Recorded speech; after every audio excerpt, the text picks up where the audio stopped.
Bueno, en este día vamos a realizar un tutorial de análisis de covarianza y también de experimentos en serie. Entonces, vamos primero a nuestras tablas de Excel. Entonces, en la tabla de Excel, para un análisis de covarianza, como ustedes pueden ver aquí en esta hoja de cálculo, antes de nosotros comenzar a hacer un análisis de covarianza que básicamente fusiona un análisis de regresión lineal con un modelo lineal general de ANOVA, debemos tomar en cuenta que debemos definir bien cuál es la covariable. Entonces, para el ejercicio número 22 se realizó un experimento para estudiar la eficacia de un promotor de crecimiento en terneros en lactación. Se usaron para lo cual 4 dosis de droga, 0, 2,5, 5 y 7,5 miligramos de este promotor de crecimiento. Cada dosis se aplicó en 16 terneros aleatoriamente escogidos. Se registró el peso al nacimiento de los terneros en libras y la ganancia promedio de peso diaria en libras por día durante 12 semanas o al cabo de 12 semanas. El objetivo final era saber si existen diferencias en la ganancia promedio diaria entre las diferentes dosis. Entonces, a mí me interesa saber, aquí yo tengo 16 terneros, 1, 2, 3, 4, 5, 6, 7, 8, 9, 10, 11, 12, 13, 14, 15, 16. Entonces, a estos 16 terneros se los pesó al inicio, es decir, al ternero número 1 pesó 75 libras, ¿verdad? Sí. El ternero 2, 74 libras, ternero 3, 77, 75 y así sucesivamente. Y a cada uno se le midió la ganancia promedio diaria en peso también, ¿ok? Entonces, cuando tenemos un análisis de covarianza, debemos tomar en cuenta que necesitamos 3 columnas. La que va a definir como los tratamientos,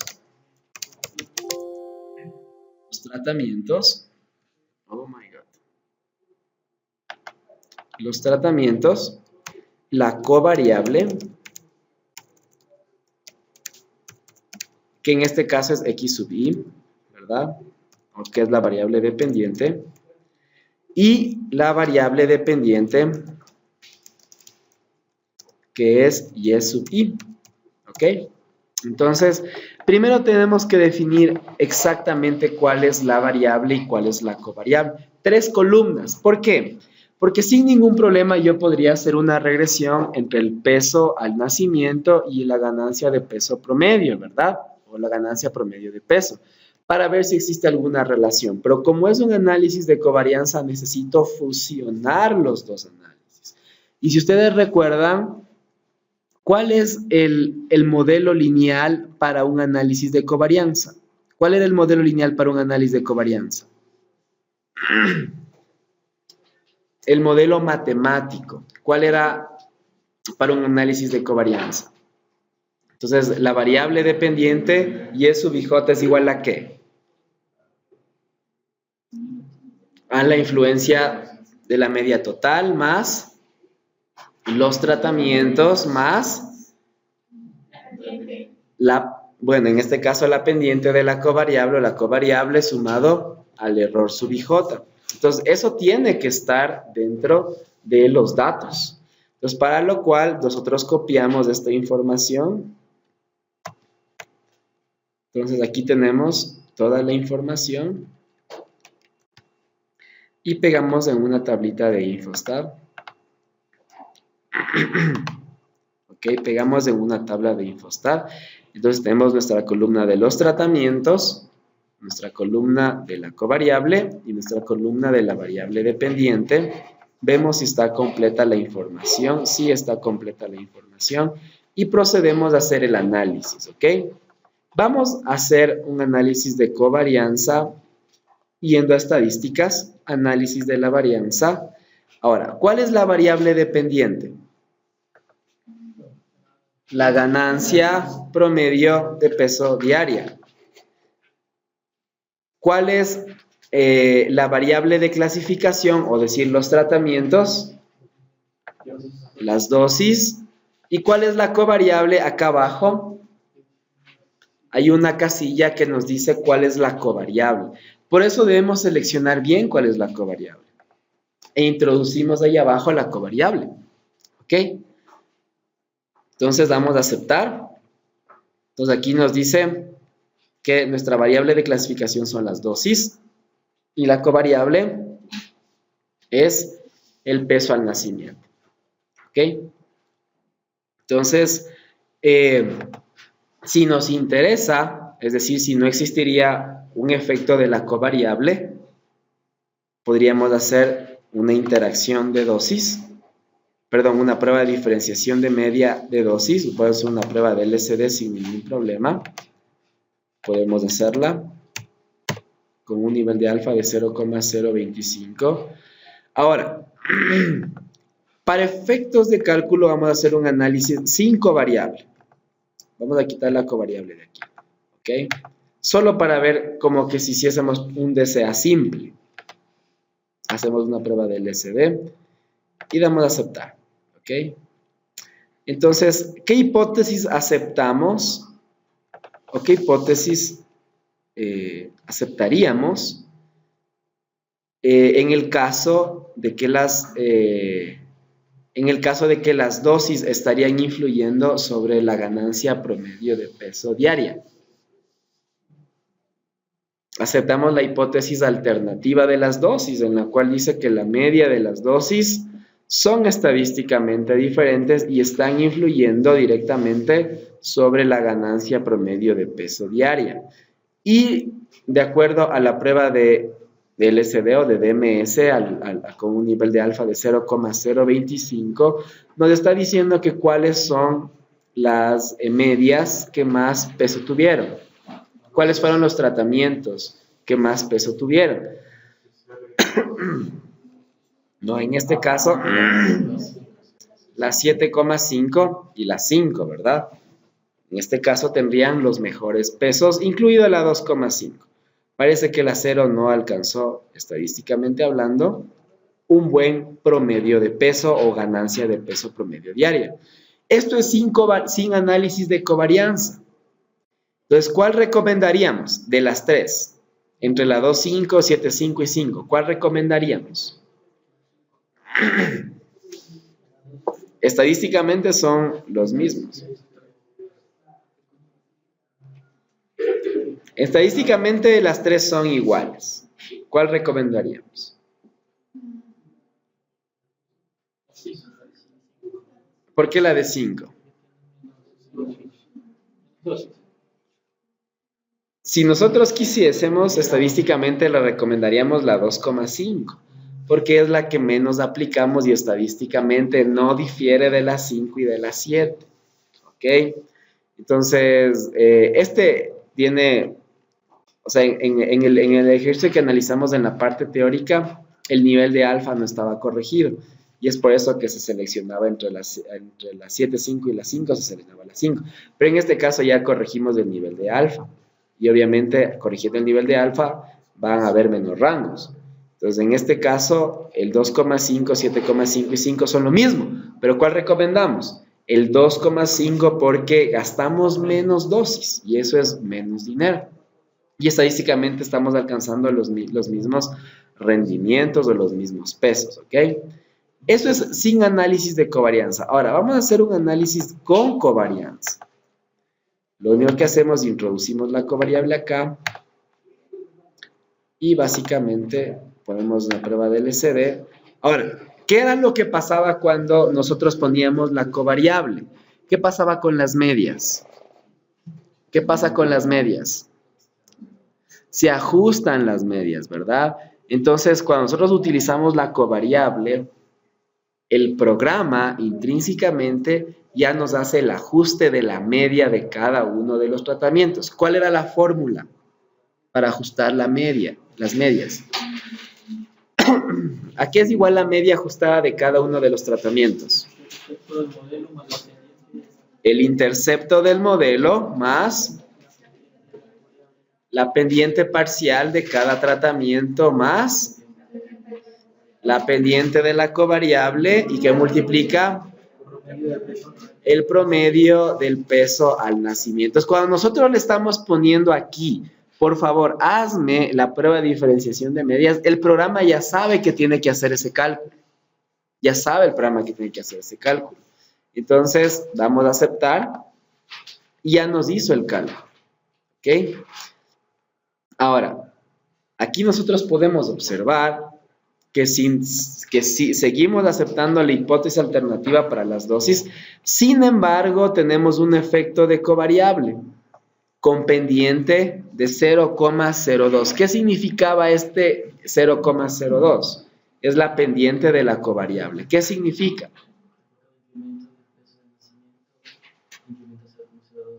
Que por 1 libra en el peso al nacimiento está representando un incremento de promedio diario de 0,02 libras, ¿verdad? Eso es lo que nos está diciendo porque es la pendiente de la covariable. Entonces, y aquí nos calculan las medias, ¿verdad? Las medias ajustadas o las medias calculadas en función del peso promedio diario. Entonces, en función del peso inicial. En función del peso inicial. Aquí nos dice que la media 0 tiene 2,45, que la media 2,5 tiene 2,71, que la media 7,5 tiene 2,77 y a 5, 2,89. ¿Qué es diferente a las medias de acá? Sí, porque estas medias ya están ajustadas con la fórmula que acabamos de mencionar, ¿ok? Entonces, ahora, ¿qué pasa si nosotros aceptamos la hipótesis de que existe efecto de la covariable sobre la variable dependiente? No hacemos ya nada, ¿verdad? Porque decimos que las diferencias que se encuentran en los pesos promedio finales, la ganancia de peso promedio diario, es debido a la covariable y no a los tratamientos. Pero, si ese es el caso, que nosotros aceptaríamos la hipótesis nula de la covariable y la hipótesis alternativa de los tratamientos, ¿qué debemos hacer? ¿Qué supuesto debemos comprobar? El supuesto del paralelismo. Entonces, para lo cual nosotros debemos hacer interaccionar ¿qué? La covariable con los tratamientos. Entonces, para eso yo paso la covariable a las regresoras, análisis de varianza. Paso la variable, la covariable, que es el peso de nacimiento, a las variables de clasificación, ¿sí? Porque necesito hacer interacción, ¿ok? Entonces pongo agregar interacciones, ¿ok? Pongo suma de cuadrados tipo 1, si quiero también hacer eso, para que me dé suma de cuadrados tipo 1 y suma de cuadrados tipo 3, ¿ok? Entonces, y doy a aceptar. Si ese fuese el caso, ¿aceptamos o no aceptamos la hipótesis del paralelismo? Si este fuese el caso que rechazamos la hipótesis alternativa de que la covariable influye sobre la variable dependiente y pasamos a hacer el supuesto del paralelismo, ¿qué decimos? Que sí se acepta. Si se acepta la hipótesis nula, ¿qué dice la hipótesis nula? Que las pendientes de los tratamientos son paralelas, es decir, que no hay interacción, no se cruzan, ¿ok? Cuando yo acepto la hipótesis nula de la interacción de los tratamientos con la covariable, lo que intrínsecamente estoy diciendo es de que las pendientes de los tratamientos son paralelas, es decir, no se cruzan, no hay interacción, ¿ok? Si ese fuese el caso, entonces, obviamente, como ese es el caso, aceptamos en este caso la hipótesis nula. La hipótesis nula y decimos que existe el paralelismo y lo comprobamos. Ahora, si ese fuese el caso, tengo que comprobar el supuesto de la normalidad, que es importante, para lo cual, en este análisis, saco a la covariable, porque la covariable, si ese fuese el caso, que no influye sobre la variable, tengo que sacarla, sí, del modelo tengo que sacarla, pero tengo que comprobar el supuesto de normalidad. para lo cual hago un análisis de varianza guardando los residuos, ¿verdad? Este elimino y paso a hacer la prueba de Shapiro-Wilks. Ok, la prueba de Shapiro-Wilks, porque esta es la variable que me interesa. ¿Qué digo acerca de la prueba de normalidad? ¿Se ajusta o no se ajusta a la distribución normal de los residuos? Sí se ajusta porque el p-valor es mayor de 0,05. Entonces, hacemos el supuesto o comprobamos el supuesto del paralelismo una vez que hayamos rechazado la hipótesis nula, hayamos aceptado la hipótesis nula de la covariable en el ANOVA. Entonces, comprobamos el supuesto del paralelismo y después pasamos a hacer la prueba de normalidad de los residuos. Y de esa manera concluiríamos, si ese fuese el caso, de que nosotros rechazamos esta hipótesis de aquí, que nosotros rechazamos la hipótesis alternativa, es decir, que esto salió mayor de 0,05, ahí sí llegaría a la conclusión de que ¿cuál es el mejor tratamiento? Si una vez que yo rechazo esto de acá, si yo rechazo la hipótesis alternativa, acepto la hipótesis nula, quiere decir que esto está bien, ¿verdad? Entonces, ¿cuál sería el mejor tratamiento? El 7, 5 y el 5, ¿verdad? El 7, 5 y el 5. Entonces, pero si yo selecciono entre los dos, ahí sí seleccionaría el tratamiento número 5 porque estoy gastando menos dosis, ¿verdad? Del producto que estoy probando en los animales. Ahora, algo importante también del análisis de covarianza es de que de hecho disminuye el coeficiente de variación. Aquí nosotros vemos que sin covariable tenemos 8,73 y con covariable tenemos 7,67. Ese no es el principal objetivo, reducir el coeficiente de variación, pero de hecho pasa, sí se reduce, ¿ok? ¿Por qué? Porque nosotros restamos un grado de libertad al error experimental que representa un grado de libertad de la covariable al error experimental y eso representa una disminución del coeficiente de variación, ¿ok? ¿Tienen alguna pregunta acerca de covarianza? Ahora, ¿cómo hacemos los gráficos para ver si existe paralelismo? Si existen líneas paralelas. Tenemos dos opciones. La que yo selecciono siempre es hacer un análisis de regresión. ¿Qué es lo que yo hago? Utilizo las dosis como la regresora, como regresora la ganancia, el peso al nacimiento, que es la covariable, como variable dependiente, el ganancia promedio diaria, y particiono las dosis. ¿Ok? Entonces, aquí me va a arrojar cada una de los tratamientos. Entonces, en este caso, la dosis 0 veo que es una línea, es una regresión lineal, ¿verdad? Aquí me está dando los residuos versus predichos. Está bueno, tiene una buena distribución de las varianzas. ¿Qué es lo que pasa con el peso? A 2,5 también tengo una regresión lineal. A la dosis a 5 también tengo una regresión lineal. Y a 7,5 también tengo una regresión lineal. Entonces, lo que estamos viendo es de que ninguna va hacia abajo, ¿verdad? Porque ¿qué pasa si fuese hacia abajo? Se cruzarían y ahí habría interacción entre la covariable con los tratamientos.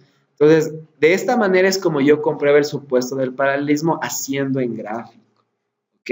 Viendo que cada una de estas líneas no se crucen, ¿ok?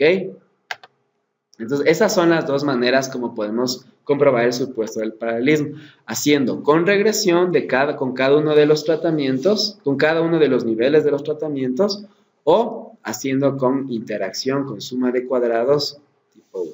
¿Ok? ¿Tienen alguna pregunta acerca de covariable? Entonces, de esta manera es como comprobaríamos si rechazamos la hipótesis alternativa de la covariable. En este caso, es decir, en este caso rechazamos esta hipótesis, es decir, que este p-valor salió mayor de 0,05. ¿Qué tengo que hacer? Si este p-valor sale mayor de 0,05, ¿qué tengo que hacer? Ya, pero exacto, o sea, estas pruebas de diferenciación, o sea, claro, si aquí sale menor de 0,05, por supuesto. O sea, acepto la hipótesis alternativa de los tratamientos, acepto la hipótesis nula de la covariable, es decir, que no tiene influencia la covariable sobre la variable, y paso a analizar la prueba de diferenciación de medias. Una vez que yo analizo la prueba de diferenciación de medias, ¿qué tengo que hacer? Comprobar el supuesto del paralelismo, que es el que me va a comprobar que en verdad tengo líneas paralelas. Las pendientes son paralelas. ¿Cómo hago eso?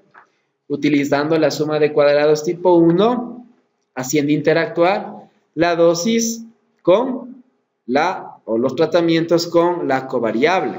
¿Esto qué tiene que salir? Mayor de 0,05 para poder decir que las líneas son paralelas y no hay interacción entre los tratamientos y la covariable. Gráficamente, ¿cómo lo puedo hacer? Haciendo una regresión con cada uno de los niveles de los tratamientos y las variables, con las variables tanto independiente como dependiente. Entonces, en este caso, yo puedo ver que todas las líneas son paralelas y ninguna se cruza, es decir, ninguna va hacia abajo. ¿Ok? ¿Alguna pregunta acerca de covariable? ¿No? Entonces, ajá. La primera conclusión, perdón.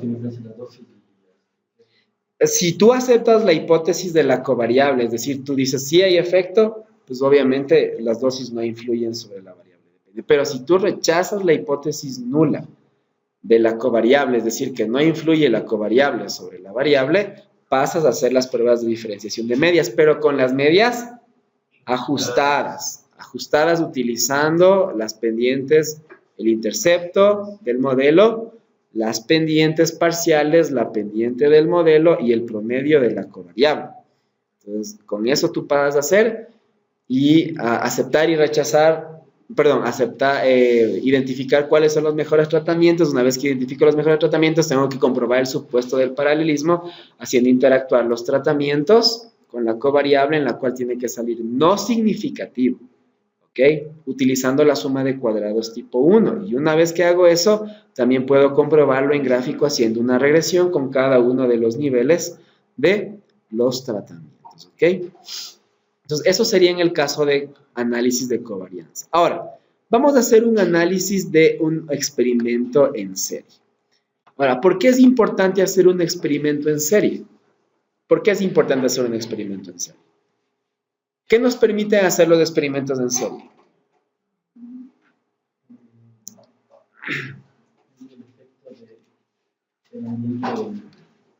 Puedo cuantificar o medir el efecto que tiene el ambiente sobre los genotipos de plantas que quiero probar, es decir, si tiene efecto del ambiente sobre el genotipo.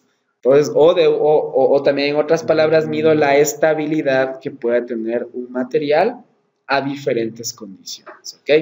Entonces, para lo cual hemos seleccionado este ejercicio en el cual queremos o consideramos un estudio en el que se desea probar el rendimiento de 6 variedades de papa distribuidos en 4 bloques y en 3 localidades diferentes de la provincia del Carchi en el mismo año. Entonces, este es un estudio o un experimento en serie en el tiempo o en el espacio. En el espacio, no es en el tiempo, ¿verdad? Aunque también los experimentos en serie permiten hacer en el espacio, ¿ok? Si fuese en el espacio, de aquí las localidades fuesen tiempos, perdón, en el tiempo, perdón. En vez de poner localidades, esto fuese tiempo. Puede ser época lluviosa y época seca, ¿ok? Pero hemos seleccionado mejor espacio, ¿ok? Entonces, vamos a copiar esta información en una tabla de Excel.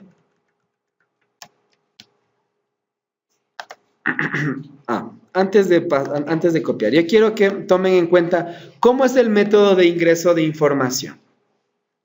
Como en el caso de los diseños de parcelas divididas, para los experimentos en serie lo que nos deja llevar es las repeticiones. ¿Se acuerdan que los diseños de parcela dividida lo que nos permitía o lo que nos guiaba al método de ingreso de información eran los bloques. En este caso también son los bloques, que aquí se llaman repeticiones. Entonces aquí yo debo completar el bloque de San Gabriel con todas las variedades. Y la primera repetición. Aquí tengo que completar la segunda repetición de las mismas variedades en San Gabriel. Y acá la tercera repetición de todas las variedades en San Gabriel. Después paso a hacer, bueno, ¿cuántas repeticiones? Son 4 repeticiones. Y después paso al ángel. Y así sucesivamente. Es decir, la que me deja a mí llevar o cómo yo me dejo llevar del ingreso de la información es por medio de las repeticiones, ¿ok? Bueno, copiamos esta información en una tabla de, una tabla de datos de Infostat. Ok, pegamos. Verificamos que todo esté en orden. Vamos a estadísticas, análisis de la varianza, al rendimiento como mi variable dependiente e introduzco todas las variedades, la localidad y la repetición como las variables de clasificación. ¿Cuáles eran las hipótesis que nosotros queremos comprobar en los experimentos en serie? La del factor A, la del factor B, pero ¿cuál es la más importante? La interacción. De nada me sirve comprobar los efectos principales de los factores si no compruebo la primera hipótesis o la más importante, que es la de la interacción. Es la más importante. En los experimentos factoriales, si yo rechazaba la hipótesis alternativa en la interacción, podía analizar los efectos principales de los factores, pero aquí es innecesario.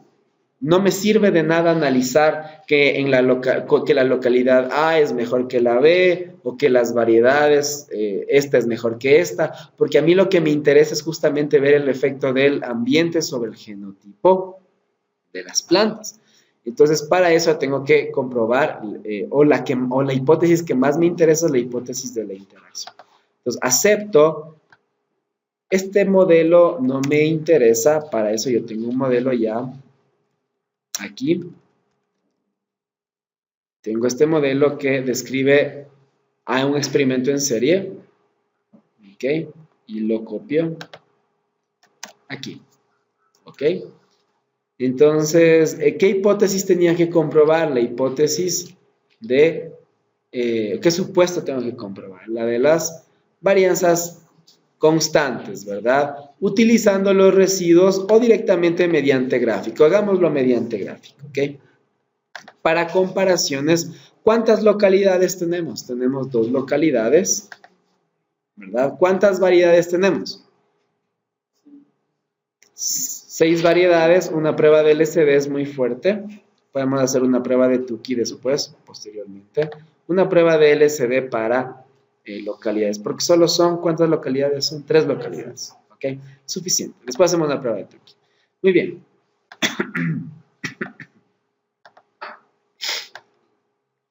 ¿Qué hipótesis aceptamos para localidad? Aceptamos la hipótesis alternativa que dice que las medias de las localidades para el rendimiento son estadísticamente diferentes. Es decir, las localidades sí se diferencian estadísticamente hablando. ¿Ok? Este es el error, el que utiliza la localidad o el factor localidad para poder comprobar su hipótesis. ¿Qué pasa en las variedades? También existen diferencias altamente significativas para variedades. Y para la interacción también existen diferencias significativas para la interacción localidad por la variedad. Eso quiere decir que existe un efecto del ambiente sobre el genotipo. No hay tanta estabilidad genética. Existe un efecto del ambiente sobre el genotipo. Si nosotros analizamos cuál es la localidad que más rendimiento tuvo, el ángel, ¿verdad? Con 176,50 kilogramos, pues sí, creo que era kilogramos por hectárea, no recuerdo exactamente la unidad, pero es la población que más alcanzó rendimiento con respecto a, que más alcanzó el rendimiento, ¿ok? De papa. Ahora, vamos a analizar, vamos a hacer una prueba de Tukey con las mismas condiciones, pero para variedades, y también de una vez para lo cual, son todos, tenemos que hacer una prueba de Bonferroni, ¿verdad? Porque ya más de 10 tratamientos para una prueba de Tukey no se puede hacer. Entonces, hacer una prueba de Tukey para variedades. ¿Ya? Y vemos que, ¿cuál es la variedad que más alcanzó rendimiento? La variedad única es la que más alcanzó rendimiento. Y por último vamos a hacer una prueba de Bonferroni. Una pruebita de Bonferroni para la localidad. Porque ¿cuántos tratamientos se generan? 18, ¿verdad? Son muchos tratamientos para una prueba de Tukey y por supuesto para una prueba de LSD. Una prueba de Bonferroni es la que más se recomienda. ¿Ok? Muy bien. Entonces, de la misma manera analizamos esto de aquí. Si a mí me interesa la interacción, pues a mí me interesa ver este cuadro, ¿verdad? De aquí. A mí me interesa este cuadrito de aquí. Entonces, ¿cuál es la variedad que más alcanzó rendimiento y en qué localidad? La variedad única en la localidad del Ángel y en la localidad San Gabriel, estadísticamente hablando, son lo mismo. ¿Ok?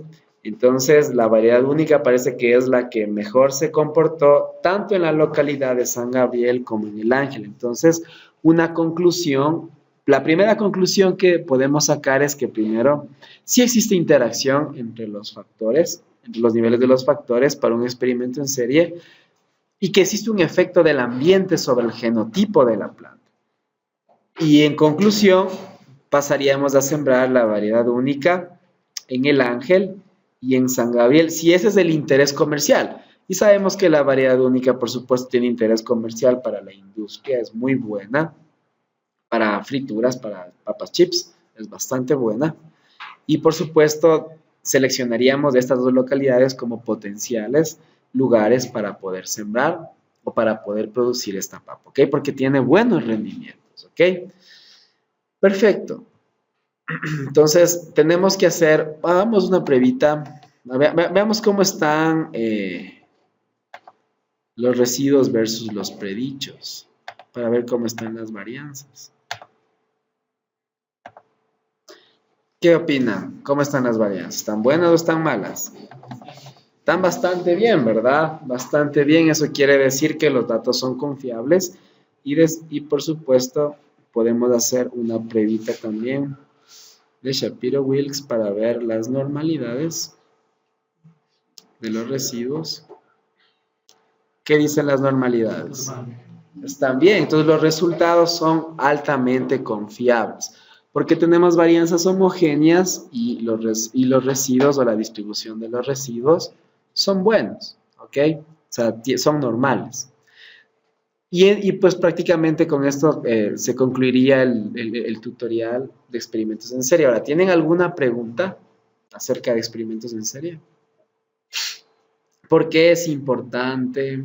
Algo importante que quería mencionarles es, siempre, nunca se olviden que la localidad mayor que la repetición es la que la localidad ocupa para comprobar su supuesto, ¿ok? O sea, aquí nosotros estamos ocupando para comprobar este supuesto, este p-valor, estamos ocupando ¿qué?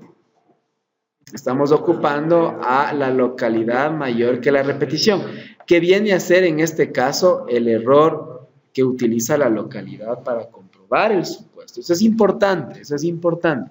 Así que cuando realicen ustedes el informe respectivo, vean cómo es el cálculo.